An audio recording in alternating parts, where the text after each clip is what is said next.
Un parterre davvero d'eccezione con tanti ospiti illustri per la premiazione dei Leoni d'Oro per lo sport. A ricevere il prestigioso riconoscimento il presidente del CONI Giovanni Maragò, il commissario tecnico della nazionale italiana ai mondiali di calcio del 2006 Marcello Lippi, l'allenatore degli ultimi 5 scudetti della Juventus Massimiliano Allegri e l'attore Pino Insegno, con la presidente del Consiglio Comunale di Venezia Ermelinda Damiano. Tra i premiati anche il nostro direttore Luigi Baciardi, cui è andato il Leone d'Oro per la comunicazione. A distanza di tempo, cosa ricorda di quella fantastica avventura?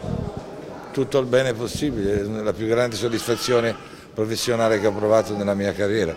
Ne ho provate tantissime, ma quella è inarrivabile. Il pensiero di Allegri è invece andato alla città, duramente colpita dall'acqua alta.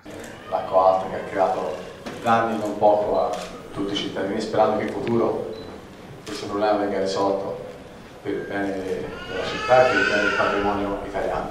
Il presidente del CONI Giovanni Maragò, parlando delle Olimpiadi di Milano Cortina 2026, ha sottolineato il grande ruolo del governatore Luca Zaia. Io Zaia è una persona che sento non frequentemente, ma può esserci anche una settimana che ci parliamo 5 volte al giorno.